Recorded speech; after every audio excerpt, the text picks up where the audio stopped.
Please join us now in welcoming Mr. Givaldo Pereira Franco.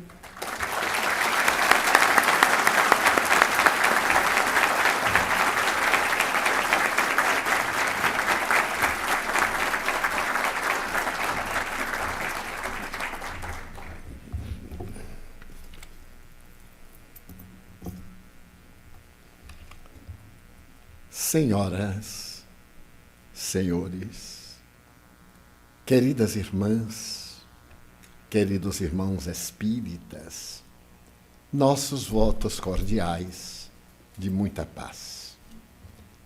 No ano de 1995, na Universidade da Califórnia, em San Diego, o neuropsiquiatra Michael Persinger realizava experiências com pacientes portadores de epilepsia.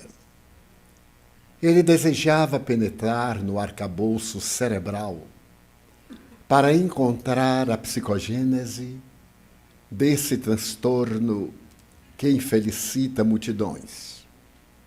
Naquela oportunidade, realizando tomografias computadorizadas com emissão de pósitrons, de repente, ele foi surpreendido por algo que não contava.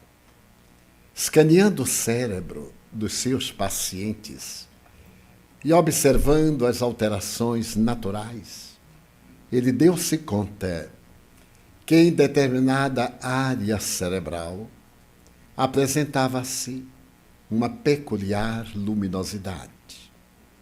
Repetiu a experiência, posteriormente, com indivíduos saudáveis da universidade e constatou que aquela luminosidade estava presente no cérebro de todas as pessoas. Era a primeira vez que se detectava algo semelhante. Preocupado, ele resolveu consultar o notável neuropsiquiatra encarregado de análises mais profundas, o Dr. Virayanur Ramachandran. E o admirável indiano-americano, observando aquela luminosidade, foi tomado de uma grande emoção e, sem dar-se conta, exclamou: "Oh my God!" E percebeu que a luminosidade havia aumentado de intensidade. Logo, ele enunciou o nome de Deus em sânscrito e a luminosidade reagiu de uma maneira positiva. Tomado de uma curiosidade especial, o Dr. Ramachandran pronunciou o nome de Krishna, de Jesus, e vários nomes que tinham a ver com o sagrado. E todas as vezes que o fazia, aquela pequena luminosidade aumentava de intensidade.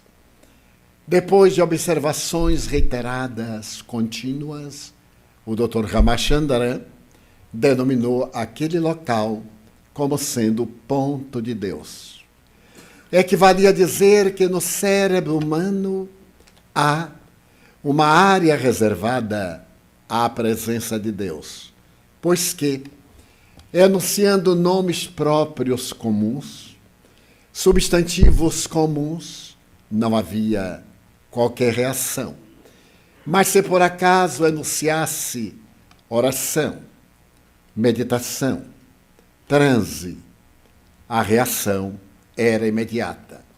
Fascinado, ele resolveu continuar as experiências, escaneando com a tomografia, com emissão de pósitrons, cérebros de indivíduos saudáveis da universidade. E escreveu uma tese afirmando que a criatura humana tem um ponto de Deus no seu cérebro, como se fora uma hereditariedade transcendental.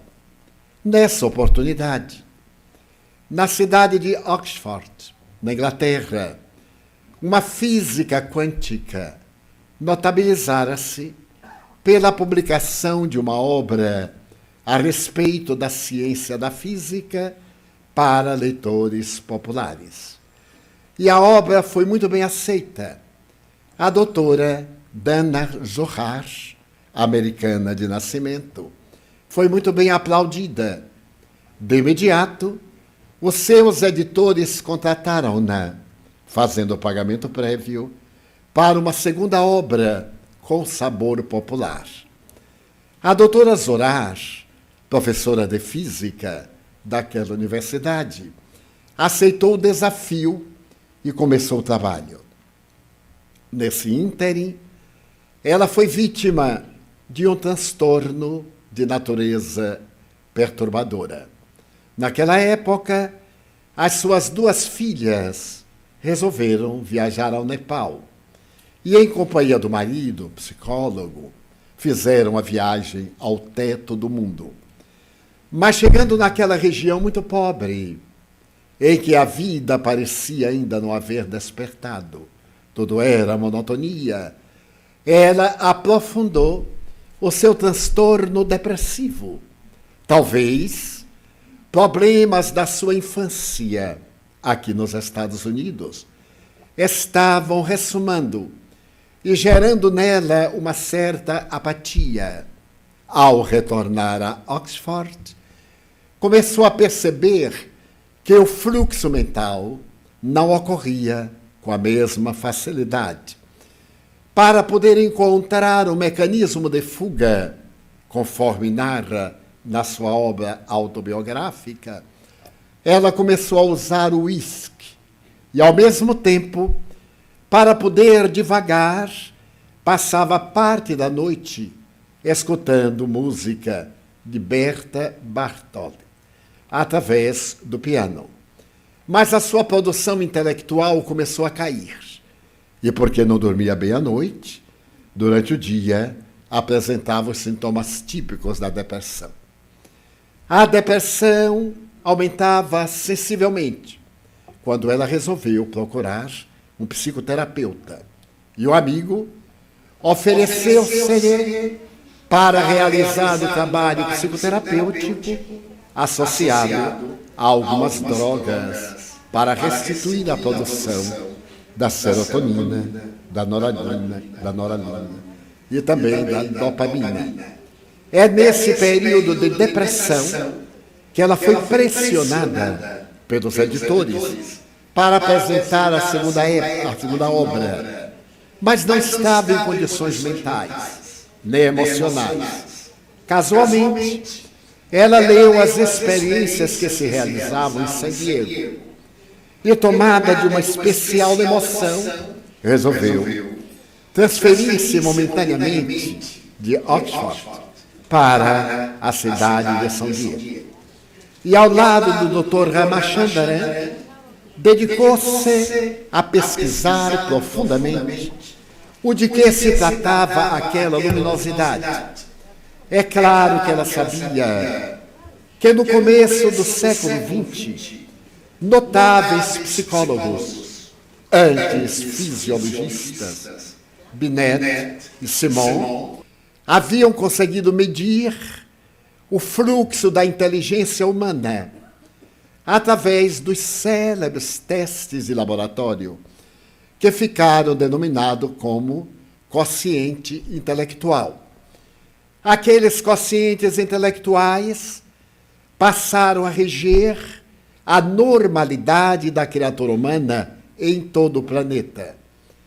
Durante a Primeira Guerra Mundial, os americanos submeteram aproximadamente 4 milhões de soldados ao teste de QI para poderem avaliar as suas reações intelectuais e emocionais no fragor das batalhas.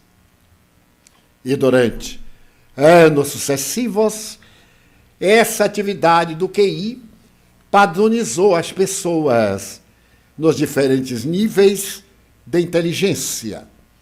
Nada obstante, por volta de 1983, o admirável psicólogo americano Howard Gardner começou a sugerir que a criatura humana não é portadora apenas de um QI. Nesse quociente intelectual há uma imensa variedade. As pessoas que têm capacidade para doutrinas exatas, as matemáticas, muitas vezes, têm dificuldades para estudos historiográficos, geográficos, literatura em geral. E da mesma forma, o indivíduo pode apresentar um excelente QI na música, como Beethoven, e não ter a menor habilidade numa outra área do conhecimento, ou como Rafael Sanzio, apresentar um extraordinário QI na pintura, e, nada obstante, não dispor de uma capacidade intelectual para outras áreas do conhecimento. O extraordinário Albert Einstein era um notável concepcionista. No entanto, segundo alguns dos seus biógrafos, não era um excelente matemático. Ele concebia as equações que eram apresentadas por Fermi, o outro físico italiano. Então asseverava Howard Gardner que é provável que a criatura humana possua um elenco de níveis de inteligência. E foi nesse período que um psicólogo americano, Daniel Goleman, observando a genialidade humana, percebeu que não é importante como se atribuía um elevado nível de inteligência intelectual, porque invariavelmente os indivíduos de QI superior a 150 são muito peculiares. Apresentam, por exemplo, características egotistas, sem dar-se conta, tornam-se superiores ao meio comum e fazem-se misantropos, isolacionistas, pessoas muito preocupadas com seu próprio caráter, com a sua inteligência, socialmente difíceis de relacionamento. E estudando-se, por exemplo, a lista Forbes dos homens mais ricos do mundo, nem todos apresentavam um QI elevado, excepcional. As experiências de Daniel Goleman demonstravam que era muito melhor que o indivíduo fosse portador de afabilidade, de doçura, de um controle de emotividade, que tivesse facilidade para os relacionamentos interpessoais. E o êxito estava garantido na sua existência. Foi pensando desta forma que no ano de 1990, ele apresentou uma obra que se tornou o maior sucesso na América e em todo o mundo. Inteligência emocional. É necessário que o indivíduo desenvolva a sua inteligência emocional a ponto de manter relacionamentos saudáveis. Era como se ele estivesse voltando a uma observação de Blaise Pascal no século XVII, quando o eminente místico francês, que fundou o melhor conhecimento da geometria, que criou a máquina de calcular, matemático e gênio a partir dos 2 anos de idade, quando interpretou até a 34ª equação, esse notável gênio havia proposto que era necessário desenvolver-se o espírito de finesse, a razão, a lógica, a inteligência no seu mais alto nível, produziam indivíduos isolacionistas, indiferentes aos problemas humanos. Então ele propunha que ao lado dessa inteligência houvesse um espírito de finesse, de gentileza, de emotividade, porque a sociedade ou se tornava gentil, ou os indivíduos seriam levados a entredevorarem-se reciprocamente por causa do egoísmo. Sem ter notícia da tese notável de Pascal, Daniel Goleman fazia uma proposta de reeducação. Aplicar, por exemplo, a inteligência emocional nas disciplinas da metodologia pedagógica para criar educandos saudáveis, não apenas desenvolver-lhes a inteligência através de metas de doutrinas exatas que proporcionassem brilho, glória e status na sociedade.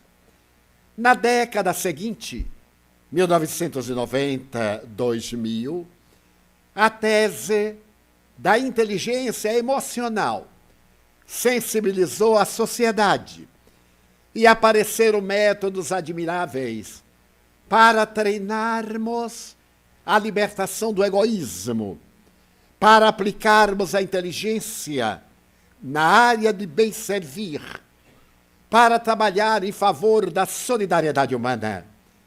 A sociedade é um todo que se pode comparar a uma orquestra. Não adianta que o violino Stradivarius destaque-se na partitura, porque o que importa é a harmonia do conjunto. Desde o modesto músico, que se encarrega de fazer oscilar o triângulo, como aquele que se encarrega do piano, do violino, ou de um outro instrumento qualquer, a beleza sinfônica está na harmonia. É necessário que o indivíduo tenha um QE, um quociente emocional, que o destaque do biótipo comum, tradicional, avaro, presunçoso, ególatra ou excessivamente generoso, para que houvesse a harmonia. Naquele momento, a doutora Dana Zohar, que também é psicóloga, conhecendo a tese de Daniel Goleman, resolveu definir que nós possuímos um terceiro nível de inteligência, conforme a tese de Howard Gardner. E esse nível de inteligência seria uma inteligência espiritual. Como já havia o QI, quociente intelectual, o QE, quociente emocional, para podermos criar um outro quociente, o espiritual, resolveu-se utilizar a palavra inglesa, spiritual. E então se criou o QS. A criatura humana é portadora, portanto, de três expressões que podem ser medidas psicologicamente para estabelecer um estado de saúde mental, de equilíbrio emocional. E ela resolveu escrever para a editora um livro ao qual deu nome Inteligência Espiritual. Para poder entender a inteligência espiritual, a doutora Dana Zohar recorreu ao conhecimento do budismo e deu-se conta da tese das reencarnações. Através das sucessivas reencarnações, a criatura desenvolve tanto um QI, quanto um QE, quanto um QS. Mas é ideal que, de preferência, desenvolva inicialmente um QS, para depois um QE e, por fim, um QI.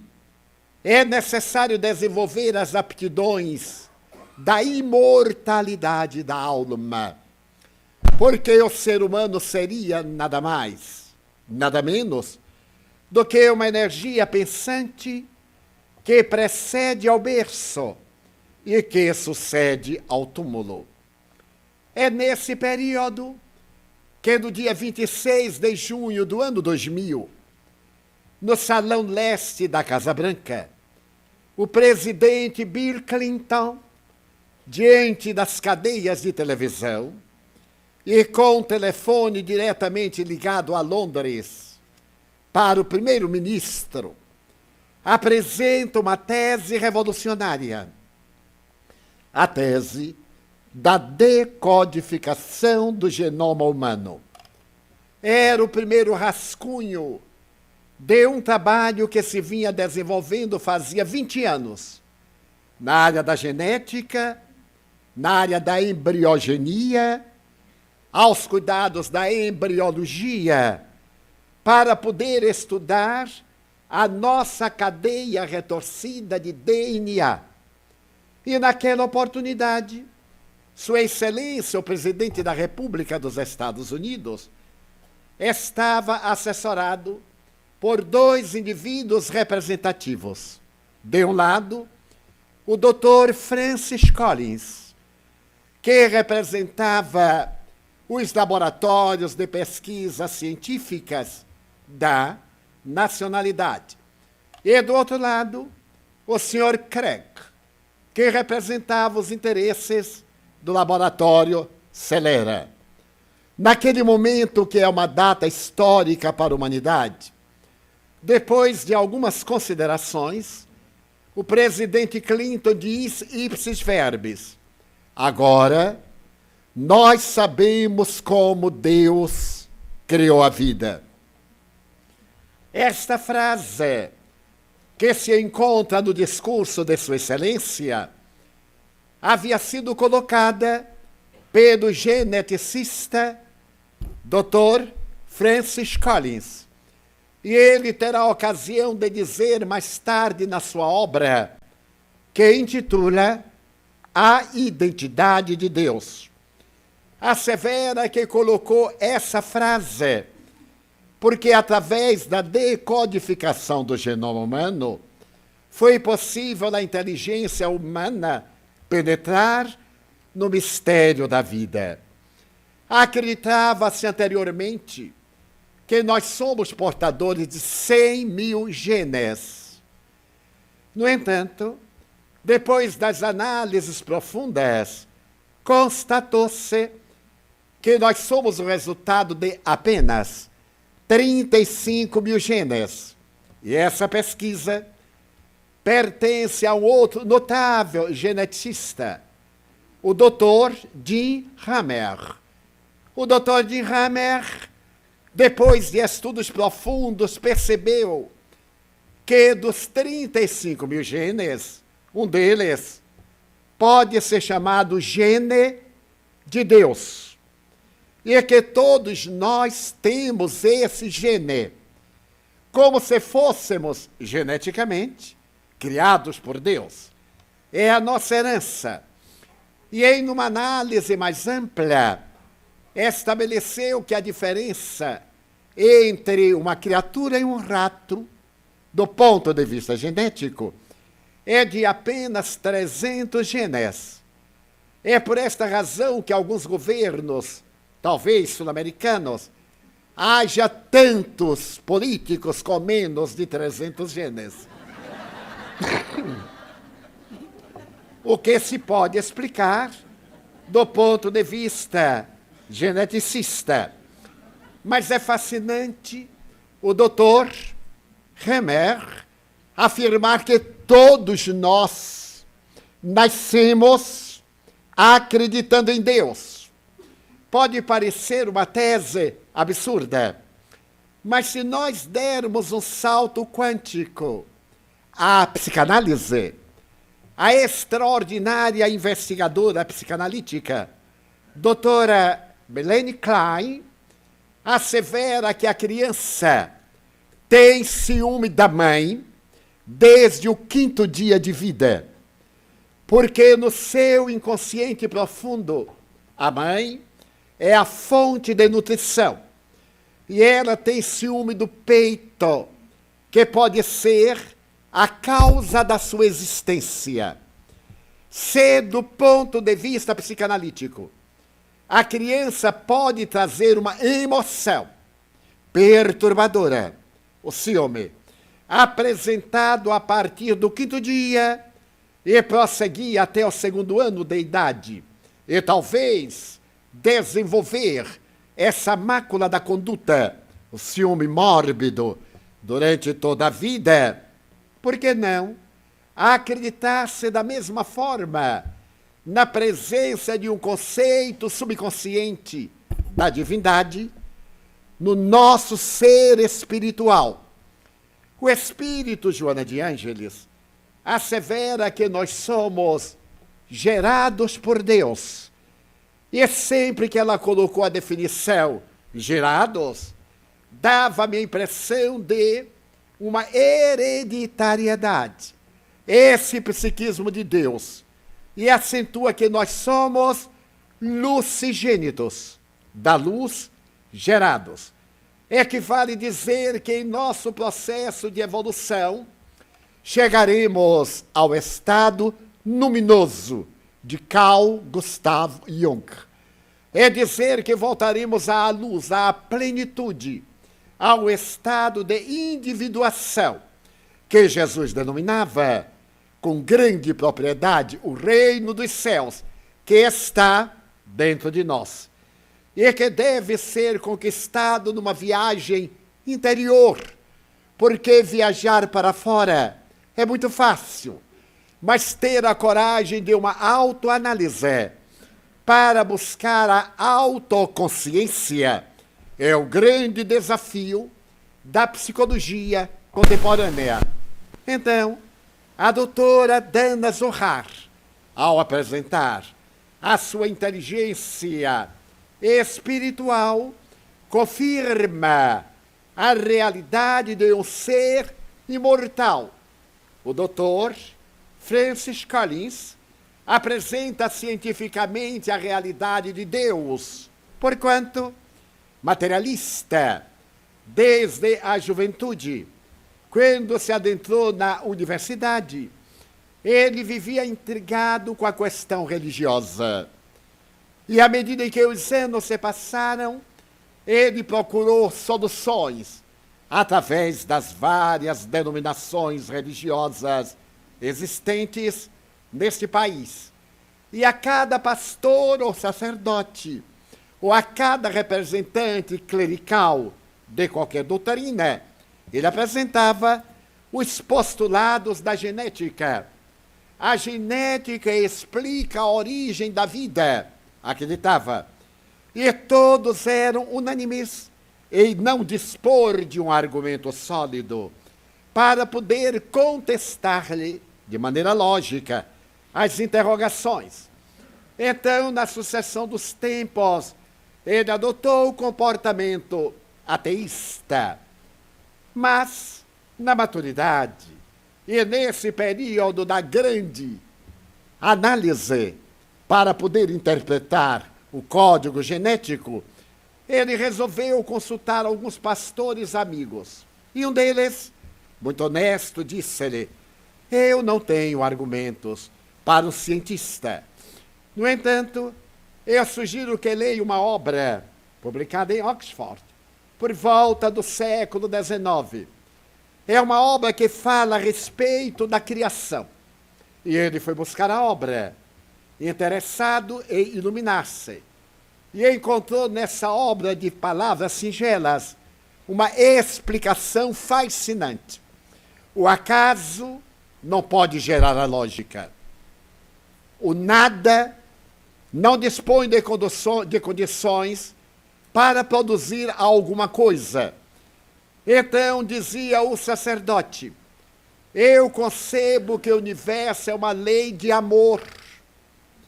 Para onde vemos, para onde miramos, há um equilíbrio. Há, portanto, uma lei básica, causal, que eu opto por chamar a lei de amor. E essa explicação, que tirava a manifestação antropomórfica de Deus, o Senhor dos Exércitos, aquele que elege os escolhidos e que rechaça a outra quantidade. Aquele que privilegiava um povo em detrimento dos outros. Aquele que realizava uma obra e arrependia-se. Criou a criatura humana e castigou-a. Na ingenuidade de Eva, um vulto mitológico. Aquele que decretou o dilúvio, porque as pessoas se entregavam à perdição. Mas não era a perdição, era a sensualidade que lhes predominava em a natureza animal. Então esse Deus não era compatível com a lógica, e não é, de qualquer pessoa que pensa, porque a causalidade absoluta, a perfeição, não pode ser responsável por equívocos, por impropriedades, arrependendo-se para corrigir. Mas o amor pode ter uma característica de transubstanciação da realidade e transcendência do pensamento. Por consequência, o Dr. Francis Collins começou a conceber que no universo existem 5 forças: o eletromagnetismo, a gravidade, a força física ou a força quântica, e a força quântica menor, a maior e a menor. Mas em volta delas, a lei de amor, patrocinando a origem universal.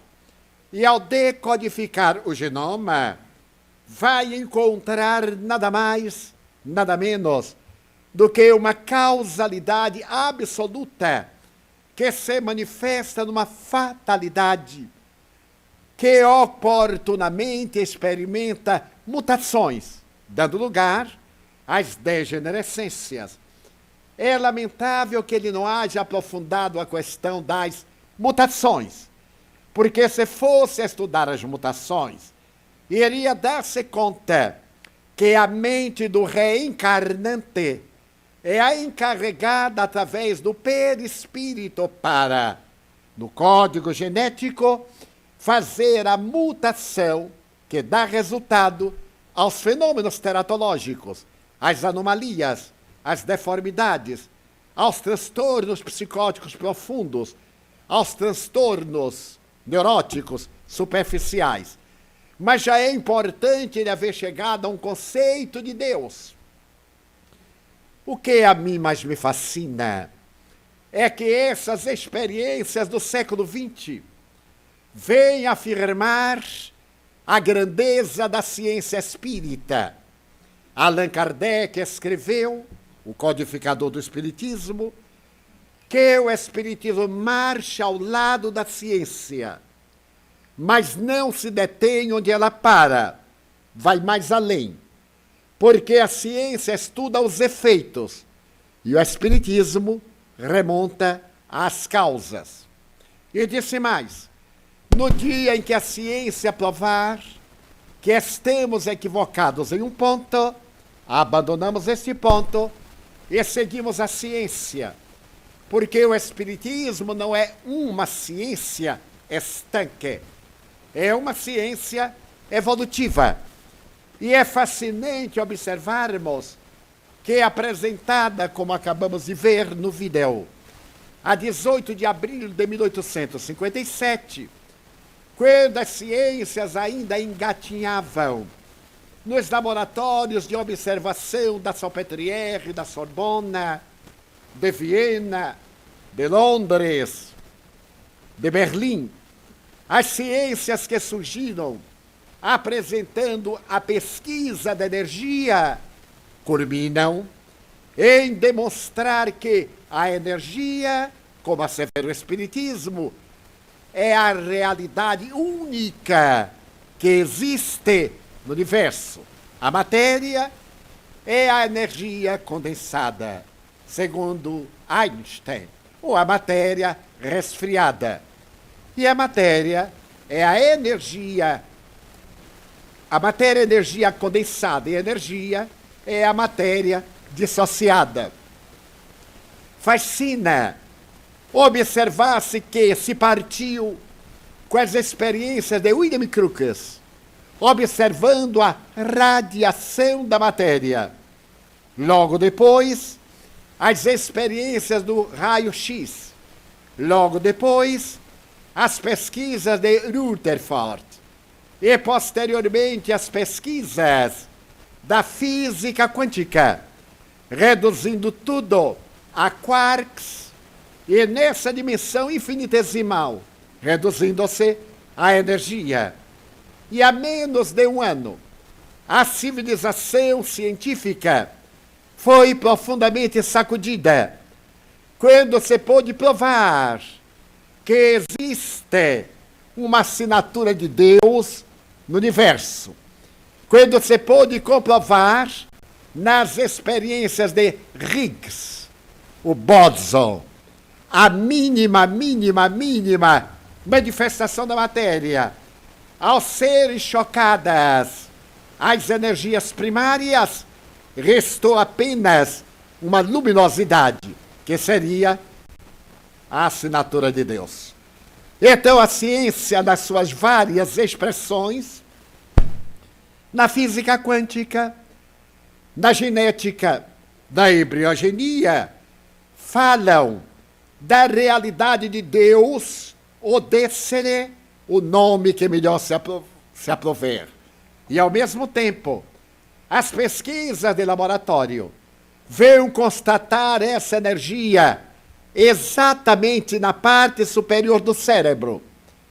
As tradições chinesas asseveram que nós temos um fulcro de energia no cérebro. Esse fulcro foi estudado longamente pela velha Índia há mais de 5.000 anos. E demonstrou que o espírito vincula-se à matéria através de 7 fulcros, ou chakras. E que o chakra superior é o coronário. Então, os chineses diziam que, nesta área, nós temos uma flor de lótus. À medida que desenvolvemos o intelectual e o emocional, essas pétalas de lótus vão se abrindo e se transformam em antenas captadoras e transmissoras de energia. Da mesma forma, os indianos asseveram há 5.000 anos que este chakra, o chakra coronário, é o responsável pela nossa vida superior, por aquilo que Freud chamaria o superego, que Jung irá chamar a superconsciência, a consciência do porvir, e que nós, os espíritas, chamamos o mundo causal. Então será através deste fulcro extraordinário que é dinamizado por uma glândula do nosso sistema endócrino, a pineal. A pineal tem uma finalidade dupla em nosso organismo. É a veladora do sexo, é encarregada dos hormônios para apresentar os elementos complementares da nossa sexualidade no período da adolescência, e é também encarregada de produzir a melanina, encarregada da tonalidade da nossa pele. Mas em determinado momento, cientificamente, essa glândula, a pineal, ou epífise, parece perder a sua função de glândula interna, e ela passa a cristalizar as moléculas que a constituem. Essas moléculas transformam-se em verdadeiras antenas captadoras e transformadoras de energia, o que deu lugar à denominação de glândula da mediunidade. É através dessa glândula fisiológica que o sistema nervoso simpático decodifica as comunicações recebidas da pineal e os fenômenos mediúnicos têm lugar. Com muita propriedade, o egregio codificador da doutrina espírita estabeleceu que a mediunidade é um atributo humano. A mediunidade é uma faculdade orgânica. Equivale dizer que ela tem as suas matrizes no ser que somos. Este ser que somos, vemos evoluindo desde o primarismo das sensações, passando às emoções, para depois a capacidade transpessoal, o período da intuição, que felizmente está acercando-se. Na primeira fase do nosso desenvolvimento, somos nada mais, nada menos do que sensações. E Allan Kardec estabelece as manifestações primárias do nosso organismo, as sensações básicas: comer, dormir, fazer sexo. E de imediato aquelas que se prolongam dessa base, dando lugar às primeiras emoções, o medo, a ira e o amor, abrindo espaço para todas as emoções. E tornamos-nos um indivíduo sensório de 5 contatos com o mundo físico. Mas à medida em que o espírito vai manipulando a matéria, tornando-a cada vez mais sutil, educando-se para preservar através de uma vida saudável, de uma alimentação correta, de uma conduta mental, moral, saudável, vai fazendo que esse organismo se torne mais sensível e desenvolve o espírito a percepção parafísica, a mediunidade, que vai encontrar no organismo os equipamentos para a exteriorização. Por isso que a mediunidade é uma faculdade orgânica que todas as criaturas possuímos em degraus e em estágios variados, desde a manifestação natural, aquela mais simples, até aquela mais ostensiva, em que o fenômeno se revela caracterizado pela força ciclópica da imortalidade. E Allan Kardec, analisando essa peculiaridade, estabelece como premissa e princípio de elevação o exercício da mediunidade santamente, cristamente. Por mais que se deseje afastar o espiritismo da sede do pensamento do Cristo, não se logra, porque o espiritismo veio fazer que o cristianismo atinja o seu clímax. O cristianismo é, acima de tudo, uma doutrina de intercâmbio entre os denominados mundos invisível e visível. Tudo que existe no cristianismo está vinculado à mediunidade, à paranormalidade.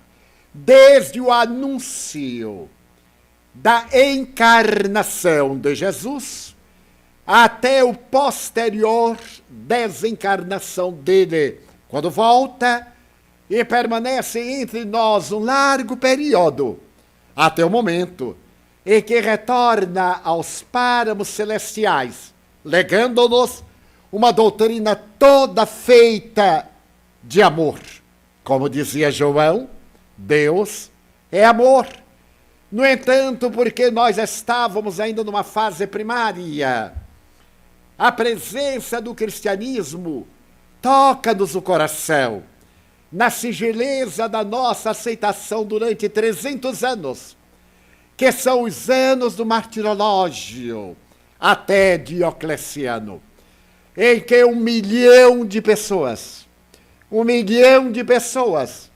experimentaram o testemunho, foram esfoladas vivas e depois queimadas, experimentaram as situações mais deploráveis, desde o apedrejamento até a morte, as setas envenenadas, as feras, a ser incinerada para iluminar as noites de Roma e da província, até o exílio para as ilhas mais inóspitas da terra pelo crime de amar.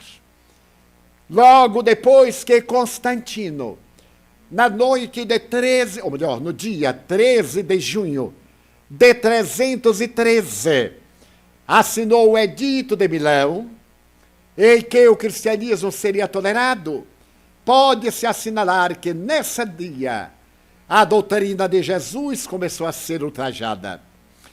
Dizia Santo Ambrósio, enquanto houve perseguições, os cristãos eram fiéis. Na hora em que surgiram as facilidades, eles se tornaram infiéis. E logo depois, no ano 384, quando o cristianismo foi tornado religião do Estado, nós vimos aqueles homens modestos subirem ao trono e Jesus descer da cruz para ficar ao lado dos miseráveis. Transformamos a sua mensagem, levantamos guerras hediondas, desde as lamentáveis cruzadas na Alta Idade Média, até a terrível Inquisição que matou mais de 2 milhões de pessoas, pelo crime de serem portadores de faculdade mediúnica como Jesus, como Pedro, como os apóstolos no Pentecostes, como Paulo, e como todos aqueles que se comunicavam com mais além, para terem a vitalidade de seguir na terra, não tendo a terra como sendo a meta da sua vida, mas como sendo a escola preparatória para a fatalidade da vida imortal. Prevendo tudo isto, como sabemos, Jesus prometeu que mandaria alguém restaurar a sua palavra. Não deixaria órfãos aqueles que pertenciam ao seu rebanho. Mandaria o advogado, o Espírito Consolador. E a mim me comove a palavra Espírito Consolador, porque ele poderia ter mandado o Espírito Solucionador e decretaria para nós a inutilidade. Ele mandaria o Espírito Consolador, que nos repetiria, porque íamos esquecer as suas lições, e nos diria coisas novas que não podíamos entender naquela época. Como entender a fecundação? O espermatozoide fecundando o óvulo, e este óvulo trazendo ali em essência 100 trilhões de células para um arquipélago da criatura humana. Era impossível na ciência da época, não existia sequer a embriologia. Não se tinha ideia sequer de como se dava a fecundação. Veio então a ciência explicar o nascer da água. É necessário nascer da água, disse ele Nicodemos. Mas é através do batismo? Não. Nascer. Porque a vida animal é o resultado de uma gota d'água, o espermatozoide, que penetra no óvulo nidado, outra gota d'água. E que então você vai acoplar no útero para absorver o líquido amniótico, água. E você vai desenvolvendo, e quando nasce, 68% são água, 31% são substâncias minerais, e 1% substância ainda incógnita. A criatura humana, portanto, é nascida da água, do ponto de vista biológico. O Espiritismo vai interpretar a reencarnação, o nascer de novo, o nascer da água, utilizando-se dos equipamentos científicos, conforme a revelação dos imortais. E quando vem essa doutrina, que é ciência, Allan Kardec teve a sabedoria de dizer: o Espiritismo é uma ciência, não é a ciência, porque não é única, é uma. Mas é uma ciência que tem a sua própria metodologia. Daí a metodologia clássica da ciência de laboratório não nos alcança, porque a nossa metodologia é a mediunidade. É através da mediunidade que nós temos a notícia da realidade do ser imortal. É peculiar quando examinamos que, ao falarmos da imortalidade da alma, não é um conceito do Espiritismo, é uma revelação que vem ao Espiritismo.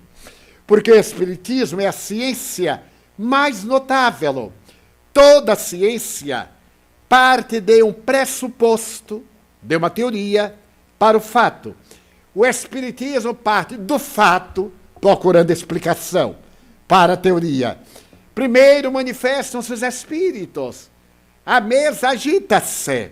As respostas são lógicas. E Kardec, olhando aquela mesa que não tem nervos, diz: não é possível. Como pode uma mesa que não tem cérebro nem nervos pensar? E a mesinha responde: não é a mesa que pensa. Somos nós, as almas das pessoas que viveram na Terra. Estava explicado. Utilizava-se de um instrumento grotesco para chamar a atenção. E a observação de Kardec, fantástica, nota que a mesa era um instrumento muito rudimentar. Provocava-se uma comoção em ver uma mesa ascender, ficar no ar, descer e tocar, bailar. Imagino se fosse hoje uma mesa bailando funk. Como deveria ser complicado para o médium ficar correndo atrás da mesa. Felizmente, naquela época, a música era um tanto mais tranquila. E então Kardec percebe que há uma energia. Essa energia está no indivíduo. Ó. A mesa é um instrumento. Substitui a mesa grosseira por uma cesta de vime. Amarra um lápis e pede ao indivíduo para tocar na cestinha que é leve. O lápis inteiriça-se e escreve. Quer dizer, mas não é necessário nada. Pega o lápis e coloca na mão. E nasce a psicografia. E ao mesmo tempo você podia escrever, já que a área cerebral, a terceira circunvolução frontal esquerda, é a área da comunicação, uma parte da palavra oral, a outra da palavra escrita. Coloca na mão, escreve e fala. E então ele vai chamar esse intermediário médium, palavra latina, aquele que está no meio e que sempre estará a depender dos autores, razão pela qual os médiuns nunca podem afirmar que vão produzir fenômenos, a não ser que mistifiquem. Porque se anunciam que vão produzir o fenômeno e não vem o autor do fenômeno, ele tem que dar um jeito. Daí o problema da mediunidade paga. Porque muitas vezes os espíritos se recusam. Porque os espíritos são as almas dos seres humanos que viveram na Terra. Não são anjos, não são demônios. São seres humanos desvestidos de matéria. Mais evoluídos, menos evoluídos e bastante atrasados, como é natural. Existem mais indivíduos perturbados, sensualistas, do que indivíduos saudáveis, com dignidade. Então Allan Kardec elege a mediunidade gratuita. Dar de graça o que de graça se recebe. Nada desse conceito. Time is money. Então, já que eu estou aplicando o meu tempo, eu tenho que ganhar com ele. E aquele que é o autor, que ganha? Ele é que é verdadeiramente o autor. Então Allan Kardec propõe que apliquemos a mediunidade como um recurso psicoterapêutico transcendental na base do amor, que é o universo, na base da caridade. Porque os espíritos sentem-se muito mais fascinados em ajudar, em servir, porquanto o seu desejo é promover o progresso da sociedade. E isso é fascinante, porque o homem maduro, psicologicamente, é aquele que ama, é aquele que serve, é aquele que dá. A primeira característica do indivíduo imaturo psicologicamente é a mesquinhez, é o egoísmo, são os interesses imediatos. Caracteriza exatamente a criança mal formada, a criança mal criada, mal educada. Quando o adulto é cheio de detalhes, ai, ninguém me ama. Tem até uma música brasileira, ninguém me ama, ninguém me quer. Mas como é que a gente vai querer uma pessoa que não presta mesmo? É necessário que nós queiramos. Porque quando nós amamos, nós queiramos, nós somos um poema de amor. Um poema de alegria, mesmo que não haja resposta. A rosa não se incomoda se ninguém lhe valoriza o perfume. Ela continua exalando. Mas o pântano também, mesmo que se lhe não dê importância ou se lhe dê, ele continua pútrido. É natural que desenvolvamos esse amor que é a alma de Deus na manifestação da vida. Então a mediunidade, esse campo fértil que nos trouxe a certeza da imortalidade da alma. Será que nós temos como retribuir a Deus? A divindade compadeceu-se do século XIX. Curiosamente, minhas irmãs e meus irmãos, na noite de 31 de março de 1848, aqui em Hydesville, em Nova York, as irmãs Fox começaram o intercâmbio em duas vias, perguntas e respostas, em que o mundo espiritual veio dizer que a vida continuava. Nessa mesma manhã, em Londres, às 10 horas da manhã, Karl Marx apresentava o Manifesto Comunista, o materialismo dialético, aumentando o materialismo mecanicista, o materialismo histórico, ao apresentar que a religião era o ópio das massas.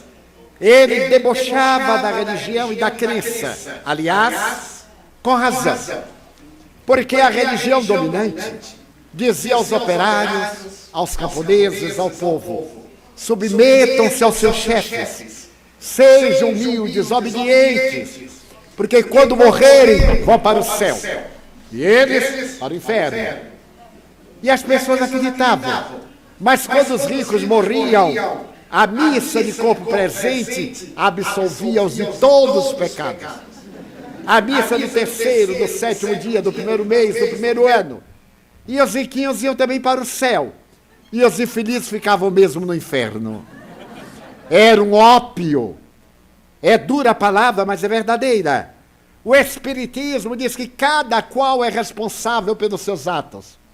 O céu não está lá, está dentro. Nós somos o que respiramos e o que pensamos. É uma filosofia de alta identidade com a vida, de grande responsabilidade ético-moral, de efeitos religiosos. Quando foi apresentado o positivismo na França, e o seu autor procurava dizer: não nos preocupemos se existe vida depois da vida. Preocupemos-nos em viver bem. Porque se existe vida depois da vida, quem procede bem será feliz. E se não existe vida depois da vida, quem procede bem já é feliz. Então, Auguste Comte apresenta uma filosofia materialista fascinante, tão bela, que por ocasião da proclamação da República Brasileira, os ideólogos pegaram uma frase positivista e colocaram no pavilhão nacional do Brasil: ordem e progresso. São 3 palavras positivistas. Com a ordem vem o progresso. O progresso resulta da ordem. Então, nessa proposta, essa aí é uma ética de comportamento. O Espiritismo vem e confirma a filosofia de Auguste Comte. É necessário proceder bem, não para ganhar o reino dos céus, para conquistá-lo agora. Não é ensementar para depois da morte fruir, é fruí-lo enquanto está experimentando. Então essa filosofia cristã: não fazer a outrem o que não deseja que outrem lhe faça. Amar em qualquer circunstância, não reagir ao mal, agir para diluir o mal. Procurar fazer todo o bem que esteja ao alcance. Então, esta filosofia ética, procedente de uma ciência, tem um caráter religioso, porque nos vincula a Deus. E diz Allan Kardec: o Espiritismo tem tudo das religiões: a crença em Deus, na imortalidade da alma, da justiça divina, na oração, Então, seus postulados baseiam-se na ação da caridade, que foi toda a vida de Jesus. Mas a caridade amplia-se quando nós entramos na mediunidade. Nesse imenso país da solidariedade humana, em que os dois estados vibratórios da vida fundem-se, o médium é uma ponte, consciente ou não. Mas se ele adquire a consciência da doutrina e estudar, ele vai descobrir que a sua faculdade pode conceder-lhe um estado de plenitude aqui na Terra. Sempre ouvimos dizer que a mediunidade traz muitos sofrimentos. Não é verdade. O sofrimento é do espírito que é devedor. A mediunidade facilita-o a resgatar o sofrimento. O espírito, Joana de Ângeles, diz-me, o bom médium realiza 2 reencarnações em uma.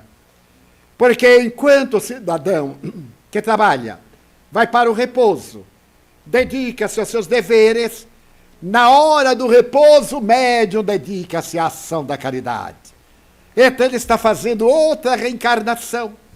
É uma alegria que eu levarei para o túmulo, porque desde há 65 anos, na mediunidade consciente, perfeitamente lúcida, lógica, estudiosa, eu digo, veja lá, não esqueçam de anotar que eu estou fazendo 2 em uma. Porque se eu chegar aí e apenas tiver assim, 88 anos, 88 não, 90 anos, eu digo, e os 65? Então isso nos dá uma alegria imensa. Podermos transitar entre os 2 mundos, sabermos que estamos cercados daqueles que nos amam e que nos odeiam, porque é a lei da afinidade. Aonde estiver o devedor, aí está o cobrador. Então é melhor que resgatemos nossas dívidas. Se não vamos resgatar pela dor, hajamos no amor de tal forma que ele seja o anulador dos nossos débitos. Por muito amardes, sereis perdoados. Esse perdão é o anular dos nossos débitos, porque o bem que fazemos vale mais do que o mal que fizemos. Se eu matei alguém ontem ou no passado e devo 10.000 pontos à lei, mas eu salvei outrem, eu resgatei 12.000. Ainda tenho o favorzinho de 2.000 pontos, porque o bem é maior. Então, na mediunidade, no exercício silencioso, na entrega, na renúncia, na abnegação, nesse estado de antena sempre vinculada ao mundo transcendental, nós somos felizes. O que me fascina é que nas dores mais excruciantes que a vida me proporcionou, jamais deblaterei, jamais me permiti ser infeliz, porque dizia que bom que eu estou resgatando, porque só me acontece o que eu devo. Então eu necessito trabalhar muito mais para poder ressarcir ao máximo e não ser necessário vir na compulsória do sofrimento. Então a mediunidade, esse atributo da vida humana, do ser humano, é uma bênção que podemos mantê-la atormentada, se ficarmos atormentados. Se optarmos por uma vida de desejos, de prazeres, de ociosidade, uma vida de frivolidade, de enganos, de ilusões, então a mediunidade é atormentada. Conheço pessoas médiuns há 40 anos sempre perturbadas. Então eu digo, como é que consegue? 40 anos, como consegue ficar cada vez pior? É muita técnica. Porque em 40 anos não aprendeu. Na Bahia, minha terra, é a terra dos ditados. Tem um ditado que diz, papagaio velho aprende a falar, até papagaio velho. Então como é que em 40 anos de perturbação não descobre o caminho do equilíbrio? Mas eu vejo também pessoas que começaram desacesadas e de repente encontraram a mediunidade equilibrada. A mediunidade que ele faz bem, ele é médium do amor. E quem é instrumento de perfume vive aromatizado. Então ele dá um passo mais avançado. É médium com Jesus. Trabalha na seara de Jesus. Está sempre bem. Está sempre bem disposto. Está sempre jovial. Um dia disseram Chico Xavier, aos 90 anos: Ei, Chico, você está acabado, hein? Porque as pessoas são muito gentis. Ele respondeu, uai, com o toque mineiro. Ele disse assim: o corpo está gasto, mas a alma está jovem e livre. E 2 anos depois adquiriu a liberdade total pela desencarnação, havendo logrado o nível mais alto, o mediumato, a mediunidade missionária, como define Jeanne d'Arc em um dos últimos capítulos do Livro dos Médiuns. Então, a nossa trajetória mediúnica, a princípio, é um instrumento bruto, com anfractuosidades, tem que ralar, como é natural. Quem vai exercer qualquer habilidade terrestre sofre no começo. Eu que o diga com o computador. O computador não foi feito para gente de mais de 60 anos. Porque eu estou há 10 anos atormentando-me. E quando eu acho que já estou deputado em contabilidade do contador, aí o dedo toca numa tecla que não devia ter, mas tem, e eu fico arrasado. Mas não desisto, porque aqueles que hoje sabem já vieram de lá sabendo. Eu vi no tempo que lá usava máquina datilográfica. Mas vou voltar já. E vou encontrar uma supercomputadorização. Jobs já está produzindo máquina. E quando eu voltar dentro de breve tempo, e vocês estiverem no computador, eu estarei no supercomputador. Estarei na intuição. Já não necessitaria da verbalização, da escrita, porque este 6º sentido vai nos levar ao estado de intercomunicação psíquica. Nesta grande transição, os horizontes se alargam, e nós, que temos a honra de conhecer o Espiritismo, que temos a alegria imensa de saber os porquês que ali foram exarados, nós partiremos cheios de júbilo, dizendo: meu Deus, eu gostaria de dizer-te que eu amo a vida, que para mim é bela e é consentida. Muito obrigado, Senhor, por tudo que me deste, por tudo que me dás. Obrigado pelo ar, pelo pão, pela paz. Obrigado pela beleza que os meus olhos veem no altar da natureza. Olhos que fitam o céu, a terra e o mar, que acompanham a ave ligeira, que voa fagueira pelo céu de anil, e se detém na terra verde, salpicada de flores em tonalidades 1000. Muito obrigado, Senhor, porque eu posso ver meu amor, mas diante da minha visão, eu detecto os cegos, que debatem na escuridão, que choram na solidão, que andam na multidão. Por eles eu oro, e a ti eu imploro comiseração, porque eu sei que depois desta vida, na outra lida eles também enxergarão. Muito obrigado pelos ouvidos meus, que me foram dados por Deus, ouvidos que ouvem a música do povo, que desce do morro na praça a cantar a melodia dos imortais. Ouve-se uma vez e ninguém esquece nunca mais a voz melodiosa, canora, melancólica do boiadeiro e a dor que geme e que chora no coração do mundo inteiro. Pela minha faculdade de ouvir, pelos surdos eu te quero pedir, porque eu sei que depois desta dor, no teu reino de amor, eles também ouvirão. Obrigado pela minha voz, mas também pela sua voz, pela voz que ama, que ensina, que alfabetiza, que legisla, que trauteia uma canção, que o teu nome profere com dulce da emoção. Diante da minha melodia, eu quero rogar pelos que sofrem de afasia. Eles não cantam de noite, eles não falam de dia. Oro por eles, porque eu sei que depois desta prova, na vida nova eles cantarão. Muito obrigado pelas minhas mãos, mãos que aram, mãos que semeiam, mãos que agasalham, mãos de ternura, que libertam da amargura, mãos que apertam mãos dos adeuses de sinfonias, de poesias, de cirurgias, de psicografias, pelas mãos que atendem a velhice, a dor, o desamor, que enxugam os suores das vidas e as lágrimas mal contidas, pelas mãos que no seio embalam o corpo de um filho alheio, sem receio, e pelos pés que me levam a andar sem reclamar.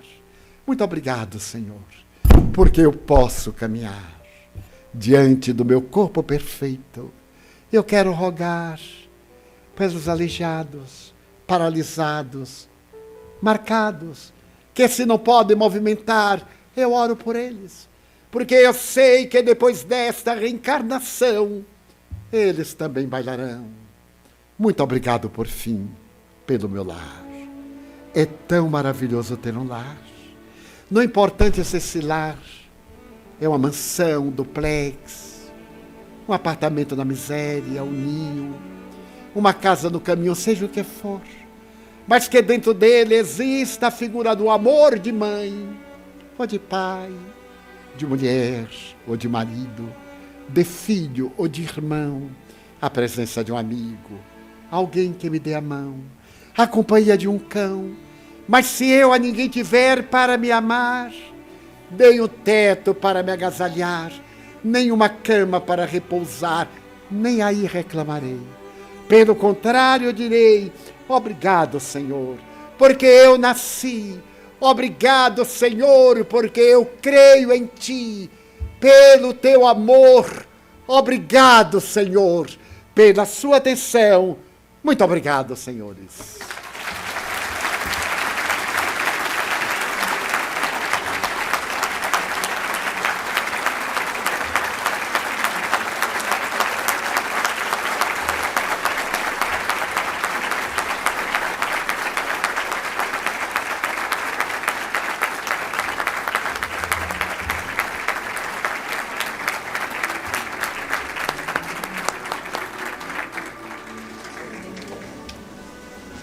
Well, I'm even afraid of opening my mouth right now and spoiling this sublime moment of harmony and enlightenment that we just had, but I'm very sorry I have to.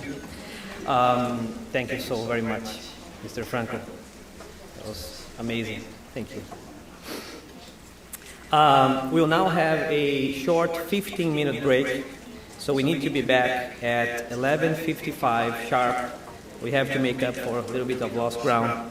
And during the break, you'll be able to write down your questions for the upcoming Q&A session that we're going to have with Mr. Franco. You may also, take the time to browse some of our spirits books that you're going to find outside.